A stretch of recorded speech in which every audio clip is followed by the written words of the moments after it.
Et souvent, je me dis, on a déjà eu une enfance bousillée. La moindre des choses, c'est que notre vie adulte, elle soit un peu plus facile. Mais c'est l'inverse, en fait. C'est les gens qui ont une enfance heureuse, ils ont une vie adulte en général plus facile. Et les gens qui ont une enfance malheureuse ont une vie adulte plus difficile. Donc, l'injustice se poursuit. Donc, j'ai un sentiment d'injustice très fort qui s'étend à beaucoup, beaucoup de choses. J'ai très souvent l'impression que ma vie est une lutte perpétuelle et que je n'ai jamais de répit. Parfois j'en ai, mais quand je souffre vraiment, j'ai l'impression que j'en aurai jamais, quoi. Et donc ça a créé beaucoup de désespoir, je dirais, et beaucoup de fatigue parce que j'ai l'impression, et d'injustice, parce que j'ai l'impression de devoir fournir tellement plus d'efforts que les autres pour rester en vie, en fait.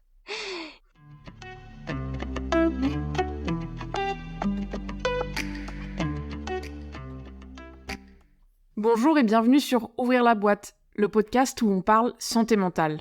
Moi c'est Canel, votre hôte, et dans chaque épisode, je donne la parole à une personne concernée par un trouble de santé mentale, une neuroatypie, ou ayant connu une épreuve de vie difficile. Il ou elle vient nous raconter son histoire, témoigner, sans phare et sans tabou. Car la santé mentale, ce sont les concernés qui en parlent le mieux, et il est temps de leur donner la parole. Aujourd'hui, je reçois Ava, qui va nous raconter son histoire. Ava a 24 ans. Elle a été victime de négligence émotionnelle, de violences psychologiques et de violences sexuelles par plusieurs personnes dès son plus jeune âge. Dans cet épisode, Ava évoque son histoire avec beaucoup de pudeur, mais surtout, elle raconte les conséquences que les maltraitances répétées qu'elle a subies dans l'enfance ont eues sur sa vie d'adulte. Nous parlons notamment de son trouble de stress post-traumatique simple et complexe, de sa sortie d'amnésie traumatique et de son trouble dissociatif de l'identité.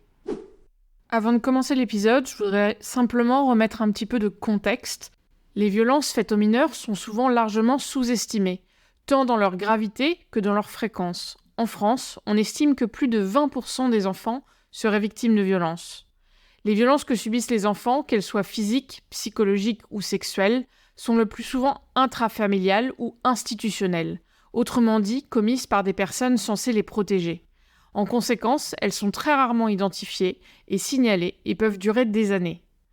Ces violences peuvent avoir des conséquences psychotraumatiques graves et conduire à de nombreux troubles psychiques qui peuvent durer des années, voire toute une vie, en l'absence de prise en charge spécifique. Dans cet épisode, nous parlons principalement de 3 troubles. Les victimes de maltraitance dans l'enfance peuvent notamment développer un trouble de stress post-traumatique simple. Les personnes souffrant de ce trouble vont éprouver des flashbacks, des cauchemars, ou même avoir l'impression de revivre les événements traumatiques. Elles auront également tendance à mettre en place des stratégies d'évitement pour éviter tout lieu, situation ou activité qui pourrait leur rappeler l'événement. Elles peuvent aussi développer une hypervigilance, être constamment sur le qui-vive et sursauter très facilement. Par ailleurs, lorsque les violences ont été répétées, il est possible de développer ce qu'on appelle un trouble de stress post-traumatique complexe. Les personnes concernées par ce trouble peuvent avoir du mal à réguler leurs émotions, manquer d'estime d'elles-mêmes et surtout connaître des difficultés dans les relations avec les autres. Que ce soit le trouble de stress post-traumatique simple ou complexe, ils sont souvent associés également à de l'insomnie, de l'anxiété, la dépression, des pensées suicidaires, de la dissociation, voire des périodes d'amnésie traumatique. Par ailleurs, les personnes ayant fait l'objet d'abus chroniques et sévères dans l'enfance, surtout à un très jeune âge, peuvent également développer un trouble encore peu connu en France, le trouble dissociatif de l'identité. Ce trouble est diagnostiqué lorsqu'une personne présente 2 identités ou plus, ainsi que des trous de mémoire sur les événements de tous les jours ou les événements traumatiques qui ne peuvent pas être considérés comme des oublis ordinaires.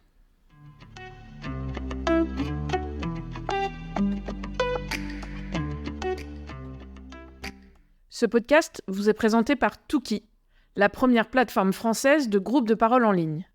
Touki vous permet de rejoindre un groupe de parole, en ligne et en tout anonymat, sur la problématique qui vous concerne, afin d'échanger avec des personnes qui vous comprennent car ils traversent les mêmes épreuves. N'hésitez pas à vous rendre sur le site wearetouki.com afin d'en savoir plus et à nous suivre sur Instagram où nous partageons tous les jours des informations et témoignages sur la santé mentale. Tous les liens sont en description de l'épisode. Allez, maintenant, on va ouvrir la boîte de Ava.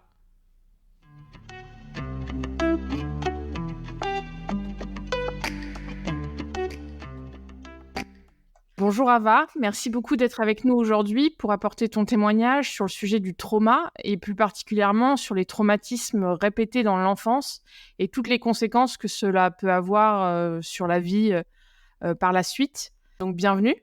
Merci et merci de m'avoir proposé de faire ce podcast. De rien, je suis ravie de te recevoir. Pour commencer, est-ce que tu pourrais te présenter brièvement ? Oui, alors je m'appelle Ava, j'ai 24 ans.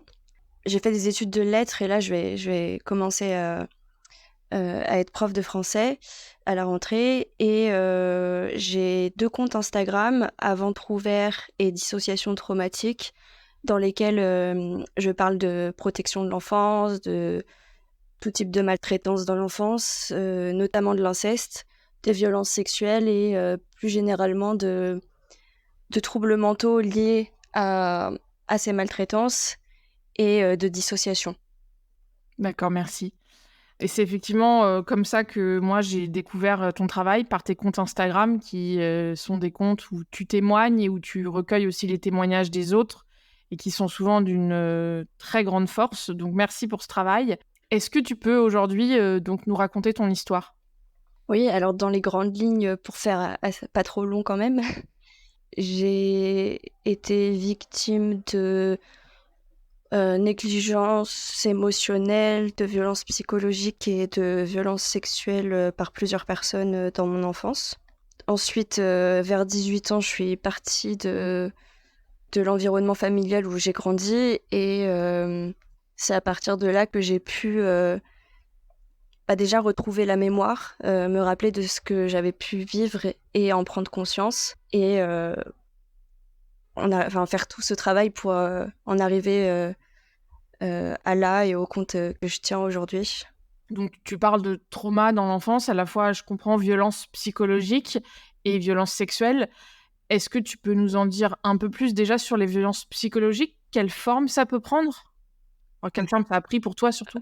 Oui, alors déjà la négligence émotionnelle, c'est une forme de violence psychologique, mais c'était le fait de pas avoir le droit de pleurer, jamais, de pas avoir le droit d'être triste, et que ces émotions ne soient pas prises en compte du tout par les adultes.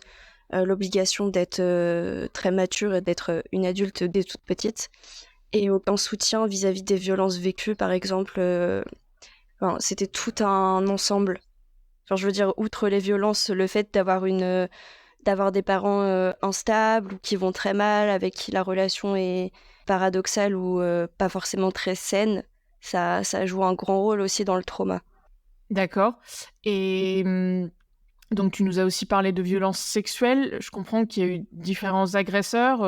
Est-ce que tu veux nous en dire un peu plus, encore une fois, avec le niveau de détail que tu souhaites ?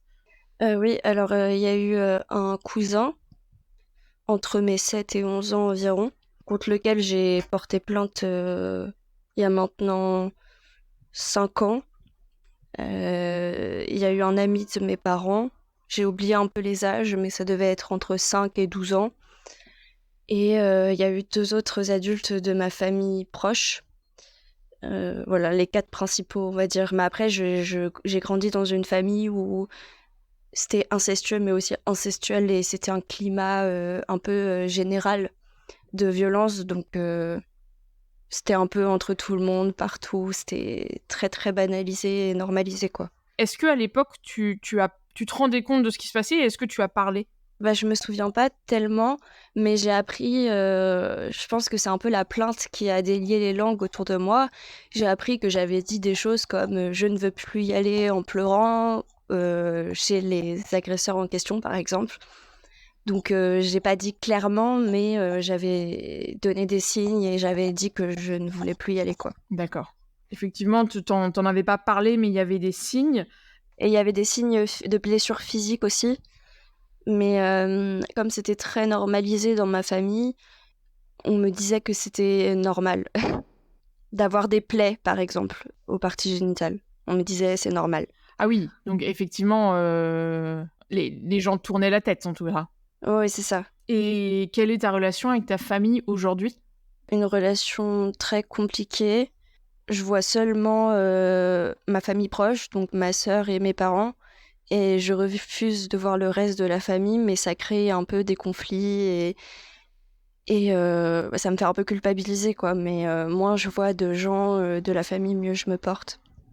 Et comme j'habite loin, j'essaie de garder une forme de distance qui est un peu nécessaire pour moi, pour pas parce qu'à chaque fois que j'y retourne, enfin, ça réveille trop de choses et on retourne dans le même climat malsain, quoi. Hmm. Oui, parce que toi, tu as fait un travail, tu t'es rendu compte de ce qui était pas normal et c'est pas forcément le cas de tes proches, quoi. C'est ça. Et en même temps, je leur en veux pas. Je leur en veux un peu, mais pas tellement, parce que ils ont subi des choses similaires à leur époque et c'était plus difficile qu'à mon époque à moi d'en prendre conscience, de parler, d'évoluer, alors qu'aujourd'hui, les thérapies sont plus accessibles, on en parle beaucoup plus, on dénonce, on explique. À l'époque, c'était pas le cas, donc je peux pas non plus leur en vouloir totalement de pas s'en rendre compte. Non, donc eux-mêmes, en tout cas certaines personnes dans ta famille, avaient pu être victimes lorsqu'ils étaient plus jeunes. Ah oui, c'est ça. Ce qui est assez classique, hein, on peut le redire pour les auditeurs, mais c'est assez classique que ce genre de choses, l'inceste, les violences sexuelles, se reproduisent d'une génération à une autre et que finalement, les gens qui l'ont subi ne sont pas capables de voir quand ça va pas. Là, est-ce qui ne va pas. Oui. Ce qui n'excuse rien, hein, encore une fois, mais en tout cas, c'est assez Ça classique. explique, mais ça excuse pas, quoi. J'aimerais savoir quelle a été la réaction de ta famille quand tu en as parlé pour la première fois.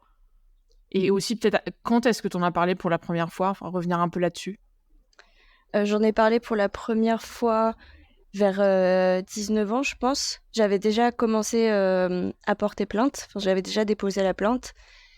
Et j'en ai parlé seulement à ma famille proche, c'est-à-dire ma sœur et mes parents. En fait, vis-à-vis de ma famille, j'ai pas obtenu de soutien du tout. Et il y a eu un déni qui a continué. Et ce qui est assez intéressant dans le mécanisme, c'est vraiment propre à l'inceste, c'est que quand on dit quelque chose, c'est comme si le silence revenait directement sur la parole. Et en Mmh. fait, même quand on le dit, ça ne... Enfin, faut le répéter en boucle, sinon ça brise rien. Et les gens continuent à faire comme si de rien n'était partout autour de soi. Et c'est ce que j'ai pu vivre dans ma famille. C'est comme si j'avais rien dit et voilà. Et par contre, j'ai pu obtenir beaucoup de soutien de la part d'amis, de professeurs, tout l'entourage qui n'était pas familial, donc ça équilibrait un peu. On va pas rentrer plus dans le détail dans ce qui t'est arrivé quand tu étais enfant. C'est pas nécessaire pour la suite. Ce qui est important que les auditeurs comprennent, c'est que donc tu as eu des violences sexuelles, violences psychologiques de manière répétée et dès un très jeune âge, et que ce type de violence donc a de nombreuses conséquences psychologiques par la suite. J'aimerais mieux comprendre ton parcours, on va dire psy. Je comprends qu'il a commencé à 18 ans et que tu as été diagnostiquée de plusieurs troubles par la suite. Est-ce que tu peux nous en dire un peu plus, nous résumer ce parcours psy? Oui, alors la première fois que j'ai vu une psy, c'était à 13 ans, mais ça compte pas parce que je l'ai vue 2-3 fois, mais j'en parle quand même. C'était à 13 ans parce que j'avais des troubles alimentaires, je me scarifiais. Et j'étais vraiment, maintenant je peux le dire, en dépression. À l'époque, je connaissais pas le terme. Et bon, là, ça s'est très mal passé. Je suis tombée sur une psychologue qui ne comprenait rien, qui me donnait des ordres et qui me traitait comme un enfant. Enfin, dans le sens où elle me respectait pas et enfin l'adultisme quoi, que je dénonce aussi sur mon compte. Donc là, ça m'a pas du tout aidée. Et après ça, je me suis renfermée sur moi-même et pendant tout le lycée, j'ai été très froide et très insensible. Donc c'est comme si j'avais plus de problème parce que je ne ressentais jamais rien. Donc on en parlera plus tard, mais je pense que c'était lié à la dissociation. Et c'est en partant de chez mes parents et en allant faire des études ailleurs que là, c'est comme si tout s'était réveillé. Et donc, j'ai commencé à faire des crises d'angoisse, à avoir des énormes crises de colère et à me faire du mal, à être... j'ai fait une grosse dépression à 18 ans. Et donc, je me suis dit qu'il fallait que je retourne voir quelqu'un. Et à cette époque-là, j'ai vu une psychologue dans un CMP. Bah, elle disait rien. Et donc, je parlais en boucle toute seule, mais pour parler de choses très futiles. Et en fait, ça avançait pas du tout. J'allais toujours aussi mal. Et un jour, j'ai dit quelque chose d'assez violent vis-à-vis de moi-même, je pense. Et je me souviens du coup très bien de ce que j'avais dit. Et là, j'ai vu la peur sur son visage. Et elle m'a dit, je pense que ce serait bien de voir aussi un psychiatre, quoi. Parce qu'au départ, elle se disait, bon, ça va suffire d'une thérapie, mais en fait, bah, peut-être que non. Et donc, à partir de... C'était quelques mois après, donc à partir de 18 ans, 19 ans, j'ai vu psychologue et psychiatre. À 19 ans, je continuais à aller extrêmement mal. Et j'ai été hospitalisée en psychiatrie à cet âge-là, parce que je me mettais vraiment, vraiment très en danger et j'arrivais vraiment plus à gérer mes émotions, quoi. C'était vraiment trop pour moi. Et à cette époque-là, je ne me souvenais toujours pas des violences que j'avais vécues. Soit je m'en souvenais pas, pour certaines, soit je n'avais pas conscience du tout que c'était des violences pour d'autres. Donc dans les deux cas, je comprenais vraiment pas ce qui m'arrivait. Après, je suis sortie de l'hôpital et j'ai continué un suivi à distance, on va dire. Et j'ai fini par me souvenir de ce qui était arrivé, par en parler à des amis et à des professeurs. Et là, j'ai été orientée dans une association de protection de l'enfance et j'ai rencontré une psychologue qui était spécialisée dans le psychotrauma et ce genre de vécu. Et franchement, là, ça a fait une vraie différence parce que jusqu'ici, je voyais aucun progrès, aucune... Enfin, voilà. Et donc, tu me racontais avant le podcast que tu as eu différents diagnostics à différents moments de ton parcours. Est-ce que tu veux revenir là-dessus, peut-être Oui, on m'avait rien diagnostiqué avant l'hospitalisation. Et quand j'étais hospitalisée, on m'a dit que j'avais anxiété, dépression, voilà, mais que j'avais aussi un trouble borderline. À l'époque, on m'a pas diagnostiqué de stress post-traumatique ni de trauma complexe parce que je n'avais pas parlé du tout de ce que j'avais vécu. Donc on m'a juste diagnostiqué ce trouble de la personnalité là. Et je suis repartie avec ça, quoi. Et plus tard, j'ai dit à la psychiatre que j'avais rencontrée à l'hôpital, qui me suivait ensuite à l'extérieur, que j'avais vécu ces violences-là. Et là, elle a pu poser le diagnostic de stress post-traumatique, quoi. Elle a juste dit stress post-traumatique, sauf qu'après, en voyant des psys spécialisés, on parlait plus de trauma complexe parce que c'est quelque chose d'assez différent, mais du coup, on m'avait diagnostiqué un trouble borderline, ensuite un stress post-traumatique, et la psychologue que j'ai vue en association m'a dit que j'étais pas borderline, mais que c'était le trauma complexe. Mais les professionnels n'étaient pas d'accord entre eux parce que c'est vrai que ça se recoupe, ça se ressemble, on sait pas trop. Voilà, donc je sais toujours pas exactement, mais c'est pas le plus important pour se soigner, on va dire. Et plus tard, il y a moins d'un an, j'ai aussi eu un diagnostic de TDI, donc trouble dissociatif de l'identité. Voilà. D'accord. Et ça a été c'est diagnostiqué par un psychiatre, un psychologue Psychiatre.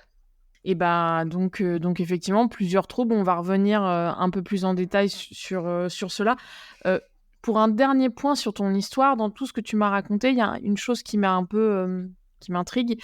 Tu dis que quand tu as commencé à aller mal, finalement, tu ne savais pas pourquoi tu allais mal, puisque soit tu ne te rendais pas compte que certaines choses avaient été des violences, et d'autres, tu les avais oubliées. Donc finalement, tu avais un regard sur ton enfance qui n'était pas du tout celui que tu as aujourd'hui, je suppose. C'est ça. Je me disais, j'ai vécu une enfance heureuse, j'ai pas à me plaindre, j'ai reçu de l'amour. Oui, de ce genre de vision qui a un peu changé, beaucoup changé après, quoi. Mais finalement, je souffrais plus en me disant ça et en ne comprenant pas qu'aujourd'hui en comprenant et en voyant qu'il y avait plein de choses qui n'allaient pas, quoi. Mmh.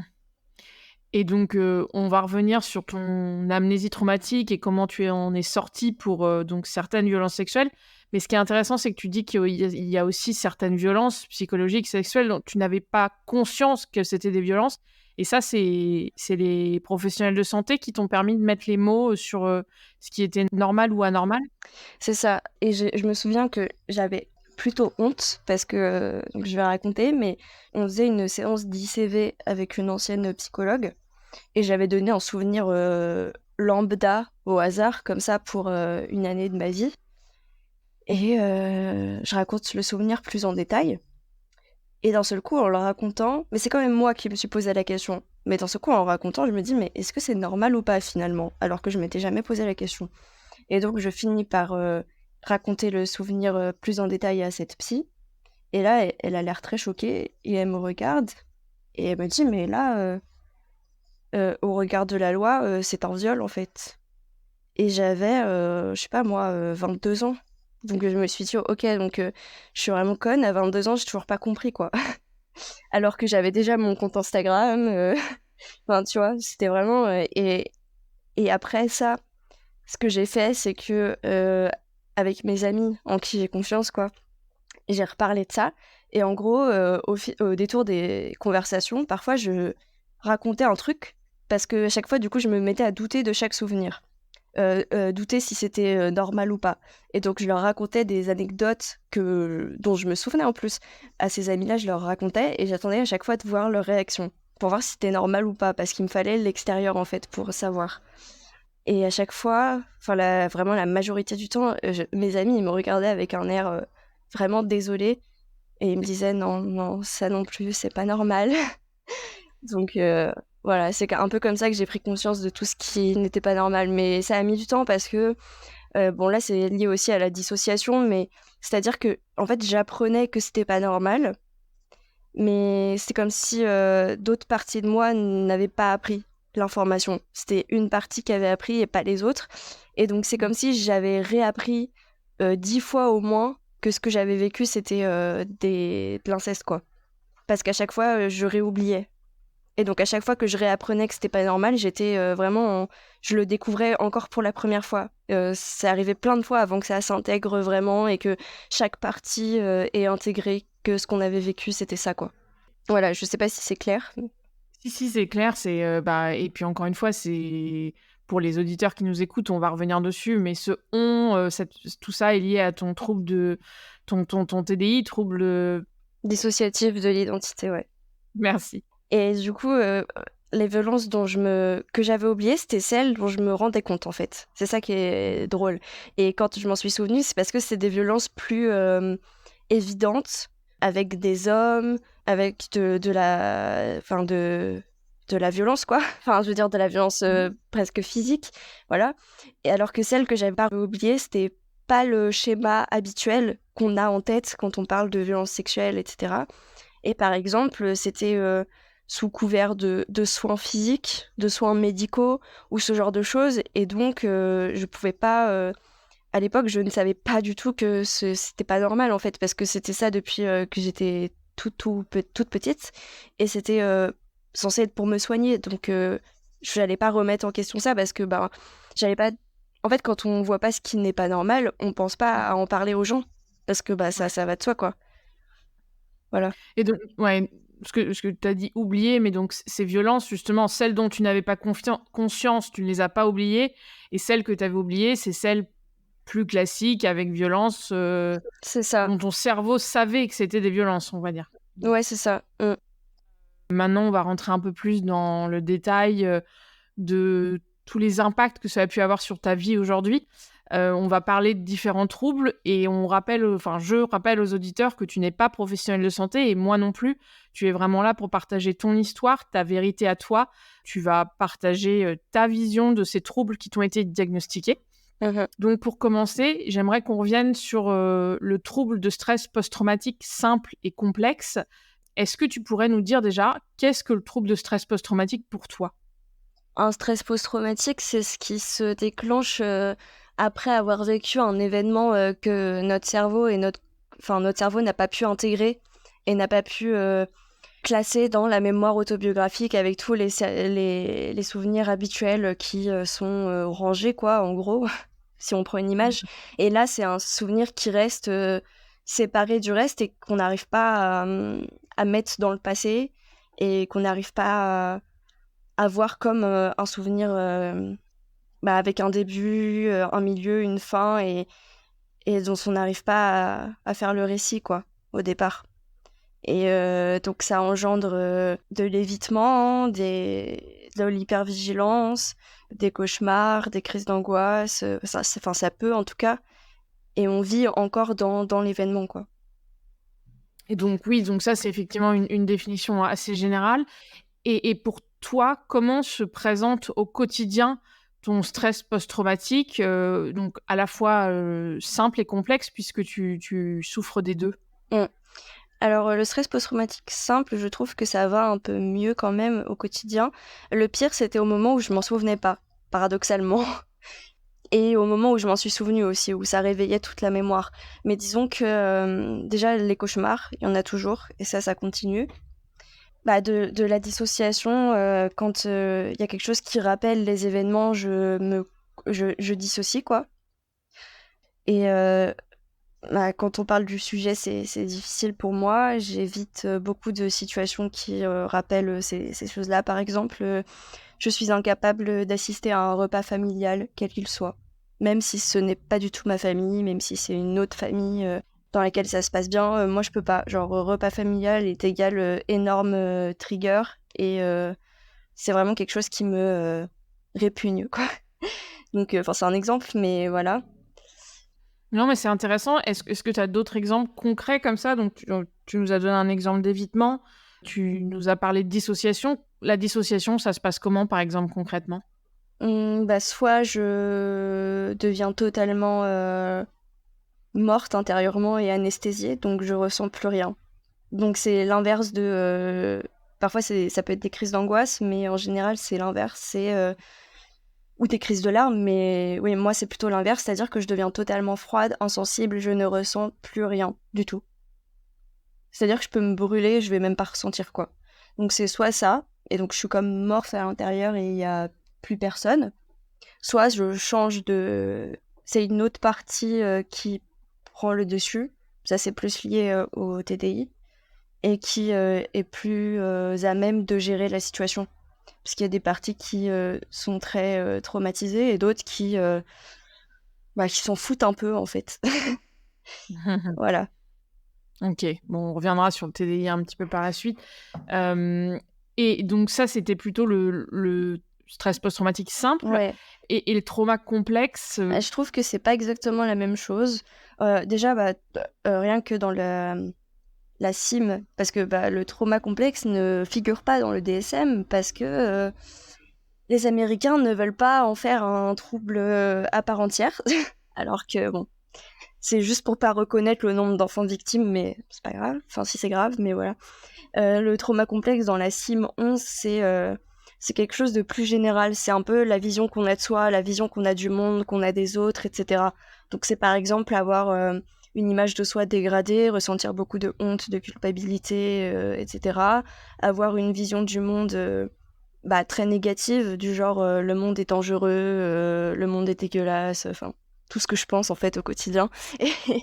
Et aussi avoir, vu que c'est des traumas complexes et que c'est dans le temps et que c'est lié aussi à de l'attachement, parce que souvent c'est un trauma développemental, c'est-à-dire qui a eu lieu dans l'enfance quand on était en développement, il y a aussi une distorsion de la vision qu'on a des personnes qui nous ont traumatisés. Donc souvent dans le trauma complexe, il y a de l'ambivalence, c'est-à-dire d'aimer l'agresseur et en même temps de le détester ou ce genre de choses, quoi. Et du coup, moi, ça se manifeste par ce que je viens de dire, en fait. Parce que c'est à ça que j'ai pensé en décrivant le trouble, mais j'ai confiance en personne, enfin, presque personne. Le monde me paraît dangereux et me dégoûte. Et je trouve qu'on vit dans une société dégueulasse. Et je ressens beaucoup de honte et de culpabilité. Après, ça dépend des fois. Et ça dépend des parties aussi. Justement, c'est un peu plus compliqué que ça. Voilà. Et il y a aussi une dérégulation des émotions dans le trauma complexe. Mais de façon générale, c'est pas juste lié à des triggers liés à un événement. C'est de façon générale, on a du mal à contrôler sa colère ou sa tristesse ou ce genre de choses, quoi. Et c'est pour ça que c'est lié aussi un peu au trouble borderline. et que parfois c'est difficile de distinguer les deux pour les patients comme pour les professionnels parce que il y a beaucoup de symptômes qui se recoupent et que énorme majorité des personnes qui ont un diagnostic de trouble borderline ont également vécu des traumas complexes, quoi. Il y a une phrase que j'ai vu dans un de tes posts qui m'a vraiment interpellée, c'était être traumatisé, c'est survivre sur un champ de mines. Bah oui, parce qu'on vit dans un monde où chaque élément peut nous rappeler ce qu'on a vécu. Et donc, à chaque fois qu'on sort de chez soi, à chaque fois qu'on met un film, qu'on ouvre un livre, et bah, potentiellement, on va se retrouver face à des choses qui nous rappellent ce qu'on a vécu et souffrir et revivre le truc. Donc, c'est vraiment... c'est lié à l'évitement et à l'hypervigilance. C'est-à-dire qu'il faut faire toujours... on a toujours peur à tout moment de tomber sur une bombe. On a toujours peur et on essaie de les éviter, mais en fait, on ne peut même pas les voir, donc on peut pas les anticiper toujours. Mais c'est très, très fatigant, quoi. Et on se sent très seul, même si on sait que c'est répandu. Et l'hypervigilance, ça se présente comment chez toi ? C'est un peu mieux, mais il en reste quand même. Mais avant, c'était pire. Mais c'est dans le métro, surveiller tout le monde, au moindre geste autour de moi, être sur mes gardes parce que j'ai l'impression que on va m'agresser, quoi. C'est sortir tout le temps très très habillée, avec plusieurs couches de vêtements. Après, je sais que quand je retourne dans l'environnement où j'étais quand j'étais petite, l'hypervigilance est accrue, mais je sais pas si on peut parler d'un symptôme en soi parce que il y a de réels dangers en fait. Mmh. Donc c'est pas comme si il y avait plus aucun danger quand je rentre. Donc c'est pire quand je rentre, c'est-à-dire que je regarde toujours derrière moi, je fais toujours en sorte d'être sur une chaise collée à un mur, pour qu'il y ait personne qui soit derrière moi, ce genre de choses, quoi. Ok. Et l'évitement, tu nous as parlé donc des repas de famille, que ça soit ta famille ou une autre que tu évites, mais est-ce que tu as d'autres exemples concrètement de comment l'évitement se présente chez toi ?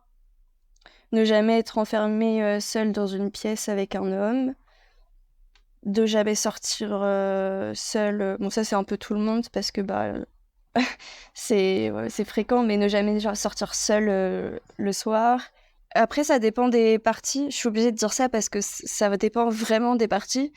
Mais il y a des parties qui ne vont surtout pas vouloir parler des traumatismes, de ce qu'on a vécu et qui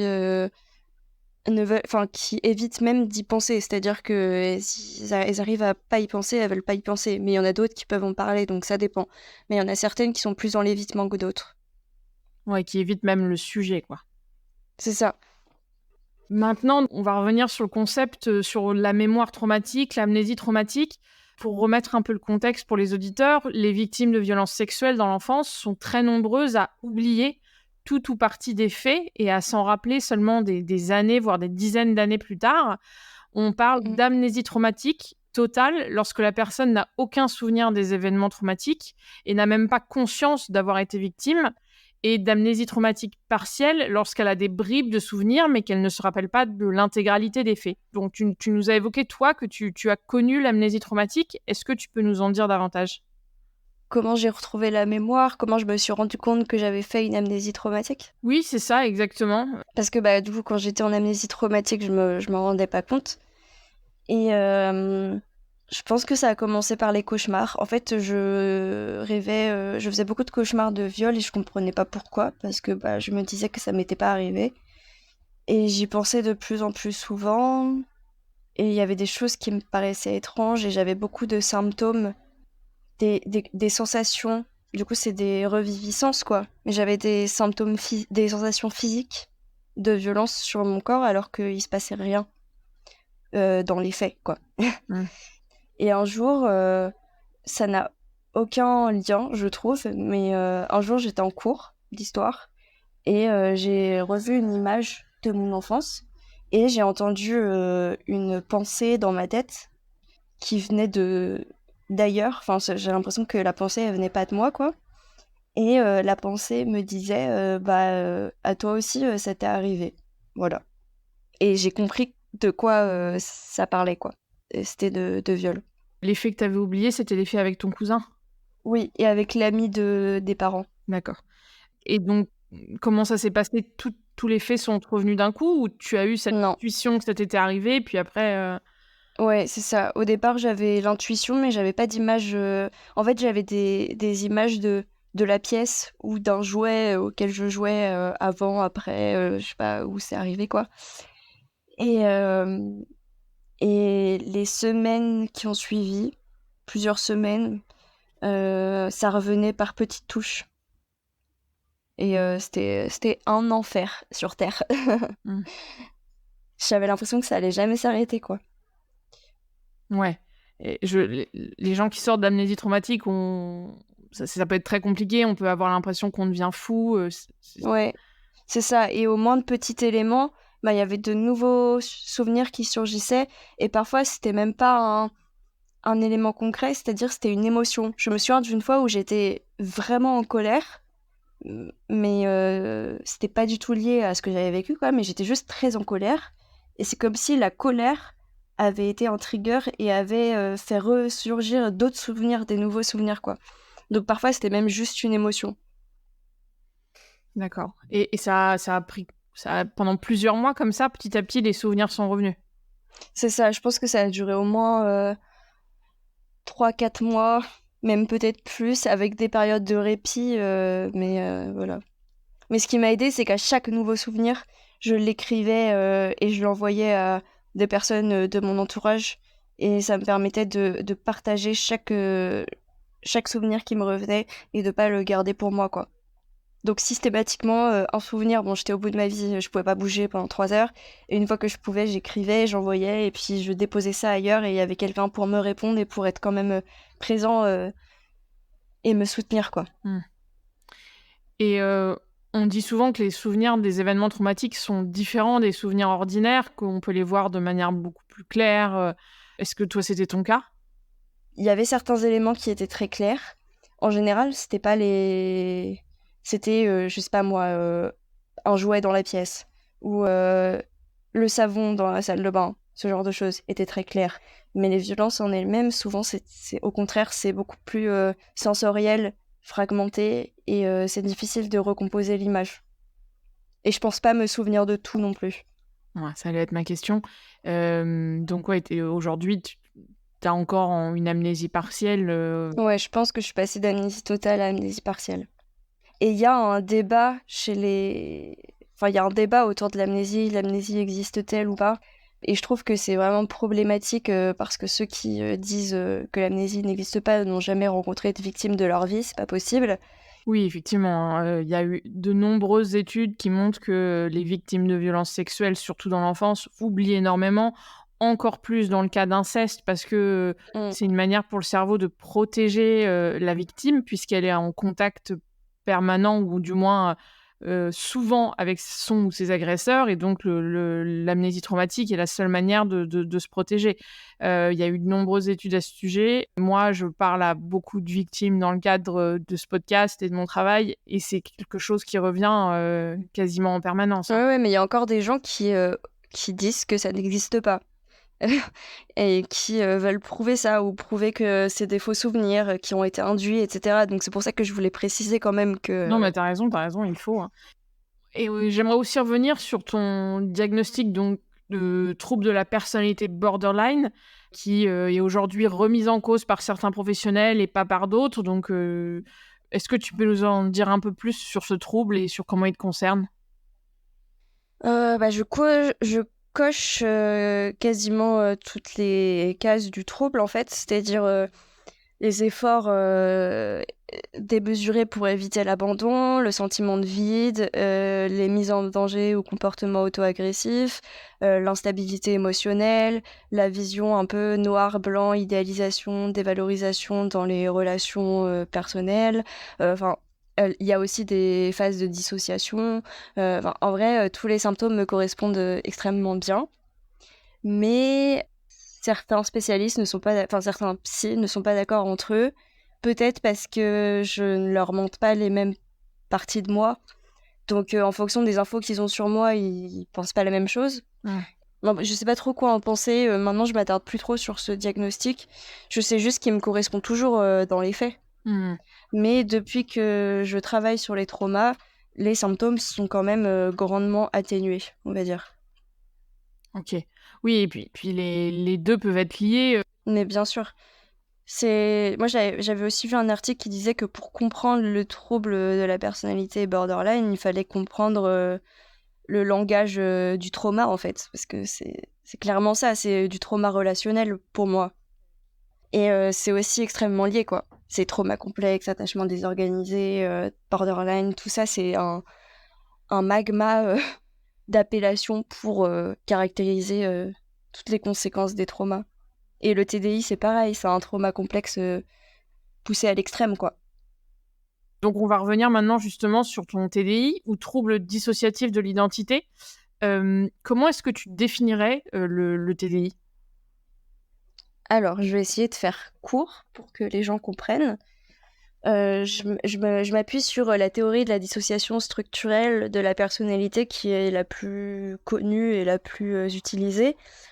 En gros, quand on est bébé, on a des fragments d'identité. C'est-à-dire qu'il y a une partie du bébé qui est là pour manger, une autre pour dormir, une autre pour jouer, et on n'a pas d'identité unifiée. Et en grandissant entre nos 5 et 7 ans, 8 ans, peu à peu, notre identité, elle se forme. Et donc, on commence à avoir une seule identité bien unifiée. Et sauf que quand on vit des traumas à répétition, et donc qu'on est dissocié à répétition, bah, ça empêche l'intégration de chaque fragment. Et donc, la personnalité reste dissociée, en gros, en plusieurs fragments. Et quand on est tout bébé, les fragments, c'est des mini-fragments juste pour faire une action, etc. Mais quand on grandit avec sa personnalité unifiée, bah, sa personnalité grandit aussi. Et donc on se développe, etc. Et bah là, en grandissant, ça fait pareil, sauf que c'est avec plusieurs fragments. Et du coup, indépendamment les uns des autres, les fragments se développent un sens de soi, des goûts, des souvenirs particuliers, un mode de pensée, des habitudes, enfin tout ce genre de choses, quoi. Et donc le TDI, c'est quand on a deux ou plus parties dans notre identité, donc pas une seule identité unifiée. Et un d'autre des critères importants, c'est l'amnésie entre les différentes parties. Parce qu'on peut avoir il existe d'autres formes de dissociation qui impliquent de la multiplicité, c'est-à-dire d'avoir une identité non unifiée avec plusieurs parties. Mais quand aucune des parties n'est... Enfin, quand il y a une seule partie de développée et que les autres sont toutes des fragments secondaires moins développés, ou alors quand il n'y a pas d'amnésie entre les parties, même si elles sont développées, on parle plus d'ATDS ou de TDNS, qui sont d'autres formes de dissociation. Mais le TDI, c'est plusieurs parties bien développées avec leur sens de soi, leurs particularités, etc. Et de l'amnésie, pas forcément totale, mais au moins partielle entre les différentes parties. Voilà, j'ai essayé de résumer. Et c'est un mécanisme de survie, quoi. Parce que du coup, la dissociation permet de survivre. Et donc, chaque partie reste dissociée pour pouvoir encaisser les violences et les événements qui seraient trop lourds à porter avec une seule conscience, en gros. Parce que c'est un peu comme des consciences différentes. En fait, il faut être clair pour ceux qui nous écoutent. Une personne qui a un TDI, c'est pas comme si elle avait plusieurs caractères, c'est vraiment avoir plusieurs identités. C'est ça. C'est pour ça que personnalité multiple, ça marche pas. Parce que déjà, c'est pas un trouble de la personnalité, c'est un trouble dissociatif. Et ensuite, c'est pas des personnalités différentes, c'est des identités différentes. C'est-à-dire que des personnalités, c'est tantôt je suis en colère et tantôt je suis colérique et tantôt je suis je sais pas moi enjouée, enfin je sais rien. Admettons. Là, c'est pas ça parce que c'est tantôt je ne suis pas je en fait. Enfin, tantôt il y a telle personne et tantôt il y a telle autre. Enfin, dans le sens où c'est vraiment le sens de soi qui change, pas juste son caractère ou sa personnalité. Et toi, tu as combien de parties ? De parties principales développées que je connais assez bien, environ 11. Après, il y a plein de fragments. Des fragments que des gens qui ont un stress post-traumatique ou un trauma complexe ont aussi, c'est-à-dire des fragments de trauma détachés qui sont en soi des formes de parties dissociées, mais des parties dissociées qu'on retrouve dans le trauma, parce qu'il y a de la dissociation dans le traumatisme aussi. C'est juste qu'elle est beaucoup plus sévère et développée dans le TDI. Donc des parties vraiment développées et que je connais, etc., on va dire 11 en tout. Et il n'y a pas de partie principale. C'est le point aussi important dans le TDI, c'est que il n'y a pas un noyau et d'autres parties autour. C'est l'image que j'ai entendue à plusieurs reprises sur Internet, c'est l'image de on brise un verre par terre, il n'y a pas un vrai morceau du verre et le reste qui n'est pas vraiment le verre, quoi. C'est-à-dire que chaque morceau, même s'il y a des plus gros et des plus petits, chaque morceau est originel, quoi. Il n'y a pas une première partie et d'autres qui se développent ensuite. Et donc, il n'y a pas une partie qui a plus de valeur que les autres ou qui a plus... voilà. Ça peut être possible dans d'autres formes de dissociation, mais pas dans le TDI. Parce que le principe, c'est que l'identité s'est développée comme ça, en étant fragmentée. Donc, il n'y a jamais eu d'identité première. J'avais jamais entendu cette parabole du verre, mais c'est très clair, je trouve. Et donc, effectivement, il n'y a pas un toi et des autres, ou en tout cas, il y a 11 toi, finalement. C'est ça. Enfin, il y a un moi et des autres en fonction de la partie qui est là et qui parle. C'est-à-dire que là, je peux dire il y a moi et des autres. Mais à un autre moment, à travers le corps, on pourra dire il y a moi et les autres, mais ce sera plus le même moi qui dit il y a moi. Enfin, je sais pas si tu vois ce que je veux dire. Ah oui, je vois. Donc, en fonction de qui est là, c'est soi et les autres. Ouais. Il peut y avoir des âges différents. Est-ce que c'est le cas chez toi? C'est quoi à peu près la fourchette des âges? Oui, c'est le cas. Il y a un peu de tout. J'ai l'impression qu'il y a un blocage à chaque période. Non, mais je dirais qu'il y a 3-4 parties qui sont adultes et qui sont là pour gérer la vie, quoi, enfin, de façon générale. Après, il y en a une qui a plutôt 17-19 ans. Une partie qui est, elle, extrêmement borderline. On va dire que ça, c'est surtout elle, en fait, le problème. Après, il y a une partie qui a plus 12-14, donc début d'adolescence, on va dire. Et il y en a une qui est tout bébé. Donc, je sais pas si c'est des fragments ou pas, parce que de toute façon, quand on est bébé, on n'est pas développé. Donc, elle n'est pas développée spécialement non plus. Et sinon, il y a 3 parties enfants qui ont des âges un peu décalés.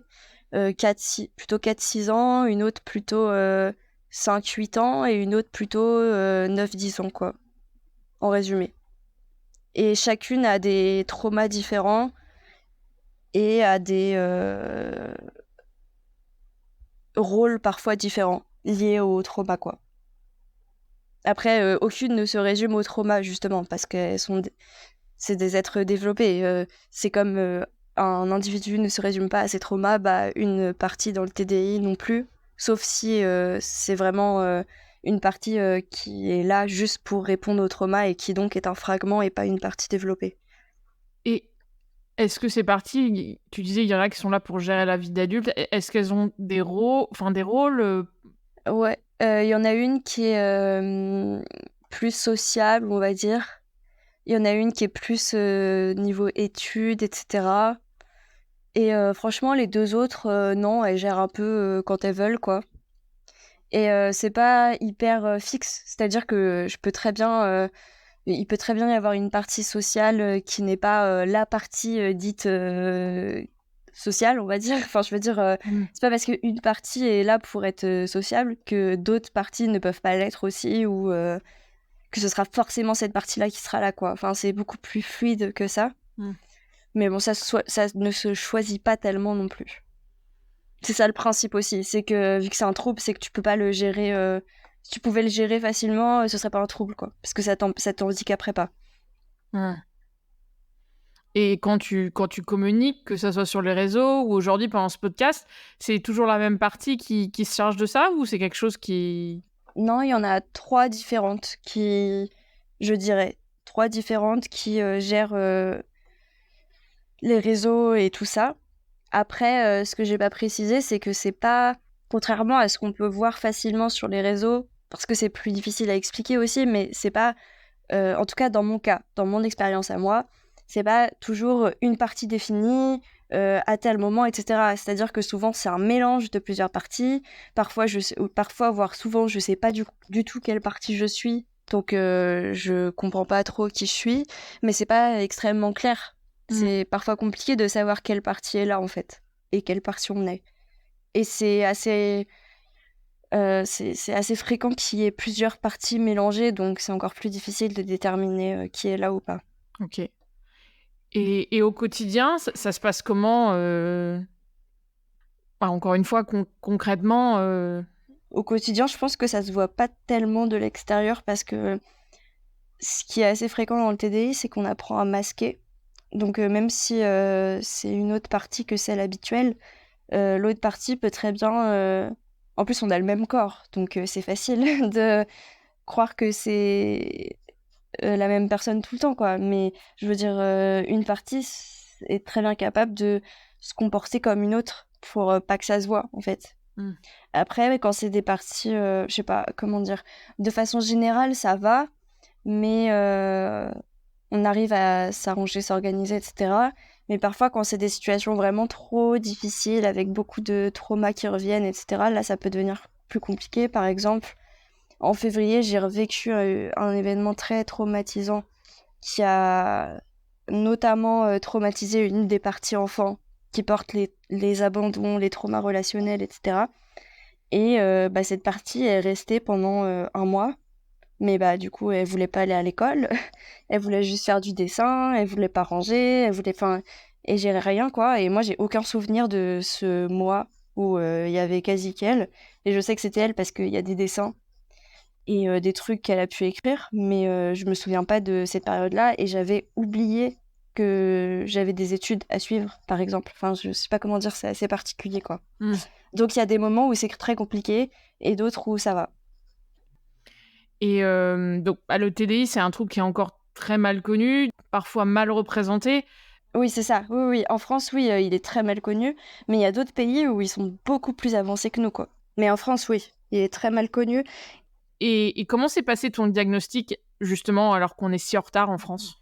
Déjà, il a fallu que ce soit moi qui aborde le sujet. Parce que on n'aurait pas parlé toute seule. Donc, j'ai réalisé tout ce qui se passait. Et donc, j'ai expliqué mes symptômes, etc. Alors, j'ai passé des tests de dissociation. Il y en avait plusieurs à remplir avec la psy ou la psychiatre, enfin voilà. Et après ça, on m'a rien dit sur mes tests. Et ensuite, on a parlé normalement pendant des séances et des séances. Et au bout d'un moment, j'avais envie d'avoir une réponse sur ce que j'avais. Et donc, j'ai dit à la psychiatre que je voulais passer d'autres tests si possible parce que je voulais avoir une réponse si j'avais ce diagnostic-là. Et en gros, quand j'ai dit ça, elle m'a dit il est posé le diagnostic, vous avez un TDI, enfin c'est acté quoi depuis un moment. Et j'étais vous me l'avez pas dit en fait. Et du coup elle m'a dit on l'écrit pas sur une feuille sauf s'il y a besoin de documents pour quelque chose, mais enfin voilà quoi, c'est acté, vous avez ça. Et du coup j'ai dit ok, j'ai mon diagnostic. Sauf que c'est très mal terminé avec cette psychiatre pour d'autres raisons, pas spécialement pour ça. Elle m'a diagnostiqué mais elle m'a jamais rien apporté sur le sujet et elle m'a pas du tout aidée quoi. Donc je pense qu'elle s'y connaissait pas tant que ça. C'est pour ça que parfois il y a un peu une peur de se tromper dans ce genre de trouble et on se dit est-ce que je me trompe, est-ce que je m'imagine des trucs et tout. Et parfois quand ça revient, et le diagnostic me rassure qu'à moitié parce qu'elle y connaissait finalement pas grand-chose. Donc est-ce que ça a tant de valeur que ça, ce diagnostic? Je sais pas, mais... Après, les psychologues aussi, et eux s'y connaissaient mieux, ont été d'accord avec ce diagnostic. Donc finalement, je trouve que leur parole a plus de valeur que celle de la psychiatre. Et on pense que c'est un trouble assez rare, mais selon les études, ça touche entre 1% à 3% de la population, donc c'est pas si rare que ça, quoi. C'est ça, même 1,5 à 3% de la population. En fait, c'est moins rare que les cheveux roux ou la schizophrénie, quoi. Enfin, les deux n'ont aucun rapport, hein, les cheveux roux et la schizophrénie. Mais c'est des exemples, c'est-à-dire que les gens que tu croises qui sont roux, enfin, il y en a plus qui ont le TDI, quoi. Et pareil pour la schizophrénie, alors que la schizophrénie, on en entend parler partout. Enfin, je veux dire, c'est pas du tout un trouble rare et il y a beaucoup de professionnels qui continuent à penser ça. En fait, on a commencé à entendre parler de ce trouble par les médias et des films qui étaient limite de la science-fiction, quoi. Enfin, tu regardes Split, il a un alter, enfin une partie qui est une bête et qui arrive à escalader les murs et à marcher dans l'air limite. Enfin, je veux dire, à quel moment c'est crédible? Donc forcément, on a l'impression que c'est pas scientifique. Il y a aussi cette question de la possession qui renvoie plus à la spiritualité, qui n'a rien de scientifique non plus. Et bah, comme le trauma complexe, en fait, j'ai l'impression qu'il y a une volonté de ne pas voir les violences faites aux enfants. Et reconnaître le nombre de personnes qui ont un TDI, ce serait reconnaître le nombre d'enfants traumatisés de façon extrême. Et la société ne veut pas voir ça.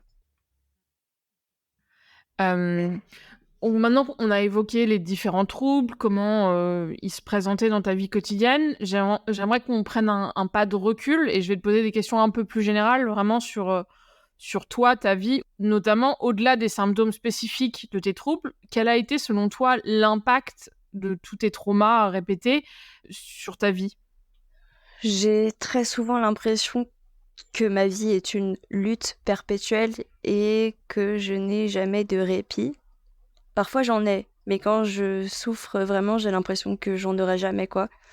Et donc ça a créé beaucoup de désespoir, je dirais, et beaucoup de fatigue parce que j'ai l'impression, et d'injustice, parce que j'ai l'impression de devoir fournir tellement plus d'efforts que les autres pour rester en vie, en fait. Et souvent je me dis, bah, on a déjà eu une enfance bousillée, la moindre des choses, c'est que notre vie adulte elle soit un peu plus facile. Mais c'est l'inverse en fait. C'est les gens qui ont une enfance heureuse, ils ont une vie adulte en général plus facile, et les gens qui ont une enfance malheureuse ont une vie adulte plus difficile. Donc l'injustice se poursuit. Donc j'ai un sentiment d'injustice très fort qui s'étend à beaucoup beaucoup de choses. J'ai l'impression que ça m'empêche d'être bien. J'ai l'impression de jamais me sentir apaisée. Même quand ça va, c'est pas de l'apaisement. Et j'ai l'impression que ça m'a fait perdre vraiment confiance en l'humanité. Même si j'ai rencontré des gens bien en qui j'ai quand même confiance. De façon générale, je trouve que l'humain est quelque chose d'assez pourri et qu'on peut pas en avoir confiance et que la société surtout est pourrie. Et j'ai une colère extrême envers les institutions, enfin tout en fait. Donc voilà, ça a vraiment transformé ma vision du monde. Et sur ta vie professionnelle, ça a eu un impact aussi? Enfin bon, t'es jeune, mais tu commences cette vie, tes études et ta vie pro en tout cas? Bah, jusqu'ici, je faisais du travail pour avoir des petits salaires et survivre, quoi. Et ça me plaisait pas tellement et j'ai jamais été capable de tenir un job, donc je finissais toujours en arrêt maladie de plusieurs mois parce que c'était trop épuisant pour moi. Là, ça va être la première fois que je commence mon métier, enfin le métier que j'avais prévu de faire, et donc j'espère que je serai capable de tenir sur le long terme parce que jusqu'ici, j'ai jamais été capable. Même les études, j'ai toujours réussi mes études, mais en ayant plus de 50% d'absence, quoi, en étant là même pas la moitié du temps. Donc, j'ai jamais été assidue. J'ai jamais pu, en fait. OK. Tu as mentionné que plus petite, tu avais eu des problèmes avec des troubles alimentaires. Globalement, quelle est ta relation avec la nourriture? Est-ce que c'est toujours quelque chose de compliqué ou ça l'a été par le passé? Par le passé, ça l'a été, mais depuis mes 18-19 ans, je dirais que j'en ai plus, en fait. Parce qu'en fait, j'ai arrêté d'avoir des troubles alimentaires au moment où j'ai commencé à parler de mes traumas et à travailler là-dessus, en fait. Ça va donner de l'espoir aux gens qui écoutent aussi. C'était de l'anorexie? Anorexie de 13 à 15 et ensuite plutôt de la boulimie. Enfin, j'alternais, quoi. Et ensuite une forme d'orthorexie parce que bah, j'essayais d'arrêter de maigrir ou de vomir, mais j'arrivais pas à avoir un rapport sain à la nourriture, donc ça se transformait en quelque chose d'extrêmement, extrêmement, extrêmement rigide avec 3 aliments dans une année, quoi. Et maintenant, c'est pourquoi c'est passé. Effectivement, comme tu me l'as dit, c'est finalement le fait d'avoir parlé, t'auras au moins sorti de ça. OK. En racontant ton histoire, tu as brièvement évoqué la honte et la culpabilité et bien entendu, la majorité des victimes de violences sexuelles surtout dans l'enfance, portent une grande honte, une culpabilité, même si rationnellement, elles savent qu'elles ne sont pas responsables. Est-ce que tu peux nous en dire plus sur ta relation, justement, avec la honte et la culpabilité? Oui, bah, je culpabilise de plein de choses. Bah, je culpabilise que ça me soit arrivé parce qu'on a l'impression que c'est de notre faute, surtout qu'on comprend pas. De pas m'être assez défendue peut-être, d'avoir enfin, je sais pas. Maintenant ça va mieux aussi, mais il y a quand même de la culpabilité qui reste. Après ça dépend des fois et bah, j'ai honte, parce qu'on se sent sali et sale, quoi. Et ça, tu arrives à t'en détacher ou c'est toujours quelque chose qui est là? Hem, Bah, ça dépend des parties, en fait. Ok. Et pour passer à un autre sujet, pareil, là, est-ce que tu es en colère de tout ce qui t'est arrivé? C'est une émotion que certaines victimes ont, d'autres n'ont pas du tout, ou alors elles peuvent l'avoir, mais contre les mauvaises personnes, contre elles-mêmes, contre des gens qui n'étaient pas responsables. Quelle est ta relation, toi, avec la colère? Bah, il y a d je vais parler pour, d'autres parties parce que moi j'ai pas vraiment de colère, mais il y a des parties qui sont très en colère contre, le monde entier et qui sont plus en colère contre, enfin qui sont moins en colère contre les agresseurs et qui sont plus en colère contre, d'autres gens, en fait. Tous les gens qu'elles croisent, tous les jours ou, enfin tout le monde sauf les agresseurs presque, on va dire, Mmh. est en colère contre elles-mêmes aussi, mais moins maintenant. Donc avec notre famille, on n'est pas en colère, mais quand, on n'est pas avec notre famille, là, on peut avoir des crises de colère qu'on n'arrive pas à gérer justement. Mais parfois ça a pas d'objet précis, en fait. Parfois c'est un truc, bête. Je sais pas moi, il y a plus, le la boisson qu'on voulait boire, dans un café et bah, ça va être, une frustration insurmontable et ça va être vraiment ridicule, mais c'est dur de gérer, ce genre de et c'est comme si, bah, la vie était trop injuste et c'est comme si un petit truc réveillait tous les traumas qu'on avait vécus d'injustice et donc ça peut paraître bête pour quelqu'un qu'on soit, touché à ce point-là par, un petit élément, mais c'est parce que ça nous rappelle toutes les injustices qu'on a vécues depuis le début, quoi. On a évoqué ton histoire, l'impact que ça a eu sur ta vie. J'aimerais revenir un peu plus en détail maintenant sur le parcours de soins. On l'a déjà évoqué quand on a évoqué ton histoire, mais je voudrais te poser quelques questions un peu plus spécifiques. Donc, on a compris que tu as vu des psychologues, des psychiatres, tu as été hospitalisé, donc tu as eu vraiment un parcours assez divers, on va dire. Est-ce qu'il y a une forme de thérapie qui a le mieux marché selon toi? Alors déjà, celle qui a le moins marché, c'est, la psychanalyse. Alors j'ai pas fait de psychanalyse, à proprement parler, mais j'ai vu des psys d'orientation psychanalytique qui, ne parlaient quasiment pas et ça, c'est vraiment, rédhibitoire pour moi. Enfin, ça m'apportait vraiment rien et j'ai vraiment, détesté. Donc déjà, ça, c'est sûr que ça m'a pas aidée et le moment où j'ai vraiment senti que ça m'aidait, c'est quand j'ai rencontré une psychologue, spécialisée dans, le psychotrauma et en fait, j'ai pas fait de thérapie particulière. C'est-à-dire que c'était une thérapie plutôt intégrative dans le sens où, on discute, on me donne des outils, en fonction de mes problématiques, sans, se cantonner à une approche précise et c'est ça qui m'a le plus aidée, en fait. C'est le lien à l'autre, le lien de confiance qui se crée et le fait qu'on s'adapte à mes besoins et qu'on pioche un peu dans, je sais pas, on peut piocher, dans plusieurs formes de thérapie, sans par exemple, se cantonner à la TCC ou, enfin voilà. OK, non, non, mais très clair. Donc finalement, ce qui t'a le plus aidé, c'est de voir un spécialiste, du trauma. Bah, quelqu'un qui comprenait ce que je vivais et qui savait comment s'y prendre pour pas, dire n'importe quoi et faire n'importe quoi. Et est-ce que tu as pris ou tu prends des médicaments? Oui, pendant et après mon hospitalisation à 19 ans, j'avais des antidépresseurs, des anxiolytiques et des somnifères et depuis, j'ai des antidépresseurs. Donc ça fait 6 ans que je suis sous antidépresseurs. Et ça t'aide, enfin, au final, je suppose que si tu en prends toujours, c'est que ça t'aide et Oui, parce qu'à plusieurs reprises, j'ai essayé de les arrêter et ça n'allait pas du tout quand je les diminuais.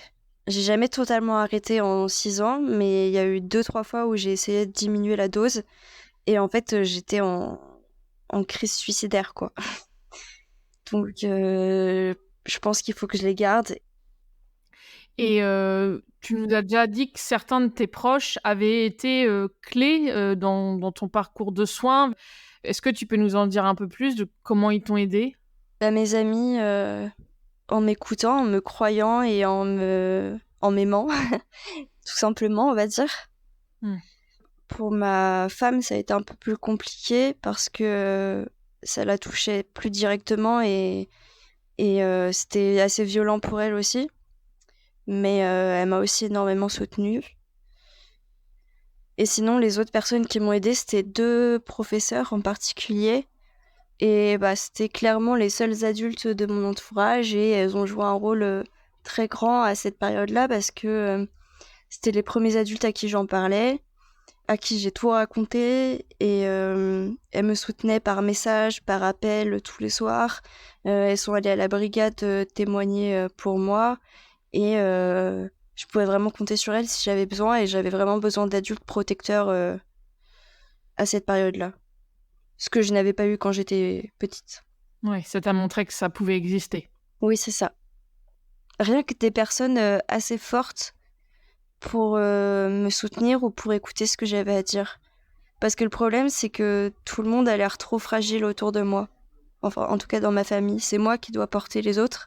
Et donc là, j'étais contente de voir que je pouvais parler de choses à des gens et qu'ils n'allaient pas s'effondrer et que j'allais pas devoir les reporter après, quoi.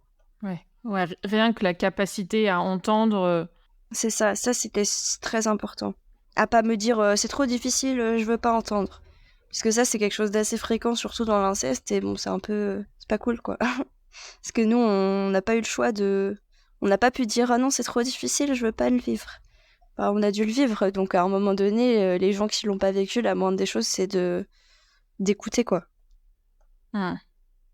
Et si des proches de personnes, concernées par des traumatismes répétés dans l'enfance nous écoutent aujourd'hui, qu'est-ce que tu voudrais leur dire? Comment est-ce qu'ils peuvent aider leurs proches? En ne les résumant pas à ce qu'ils ont vécu déjà, en leur donnant de l'amour, du soutien, en étant présent. Enfin, je veux dire des choses vraiment banales mais essentielles, quoi. Mmh. Et au-delà de ce qu'on a évoqué, donc est-ce qu'il y a d'autres choses qui t'ont permis d'aller mieux, qui t'ont fait du bien? Une activité, une association, des ressources, des lectures, Je dirais de pouvoir échanger avec des personnes qui ont vécu la même chose que moi. Donc Instagram, par exemple, ça m'a... Parfois c'est difficile, mais ça m'a aussi apporté beaucoup de choses parce que je me rends vraiment compte que ce que j'ai vécu, c'est partagé par beaucoup. Et en fait, les posts que je fais pour aider les autres, bah, ça m'aide aussi moi. Donc c'est les deux à la fois. bon, bah, merci beaucoup Ava pour ton témoignage, et on va doucement clôturer ce podcast avec 2 dernières questions que j'aime bien poser à mes invités. Déjà, pourquoi est-ce que tu as accepté de témoigner aujourd'hui? Et dans ton cas, plus généralement, pourquoi tu en parles publiquement, de santé mentale et de trauma sur les réseaux sociaux? Alors j'en parle publiquement parce que ça me paraît vraiment essentiel et je pense qu'on a besoin de victimes qui en parlent et pas seulement de professionnels parce que c'est pas la même chose de connaître théoriquement un sujet et de l'avoir vécu. Je pense qu'il n'y a pas assez de ressources pour les victimes et je le vois bien dans les messages que je reçois. Des personnes très souvent qui sont démunies et qui ne trouvent pas l'aide dont elles ont besoin. Pour contrebalancer des paroles qui sont plutôt en faveur d'une violence banalisée envers les enfants, en fait, qu'on trouve encore beaucoup dans les médias, par exemple. Enfin voilà, c'est aussi pour dénoncer. Pour moi-même pouvoir m'exprimer sur les sujets parce que ça me fait du bien, en fait, de pouvoir extérioriser comme ça et de savoir que je suis lue et qu'en plus, j'aide d'autres personnes. Et pourquoi j'ai accepté de faire ce podcast parce que ça m'intéresse de parler de santé mentale. Et je me dis, c'est aussi une occasion de parler un peu du TDI parce que parfois les représentations qu'on en a sont extrêmement stéréotypées, donc c'est bien de multiplier les représentations. Voilà, donc c'est un peu un ensemble. Mais... Ok. Et pour finir, une dernière question pour clôturer ton témoignage. Est-ce que tu aurais un conseil à donner aux personnes qui nous écoutent et qui ont souffert de traumatismes répétés dans l'enfance? Franchement, le plus important, c'est de s'entourer de personnes bienveillantes et qui nous respectent et qui nous font du bien. Et c'est vraiment le conseil principal que je pourrais donner avant toute autre chose. Alors, c'est pas forcément simple de trouver des personnes bienveillantes, etc. Mais c'est vraiment essentiel, je pense. Merci beaucoup, Ava, pour ton témoignage. J'espère qu'il pourra aider d'autres personnes concernées.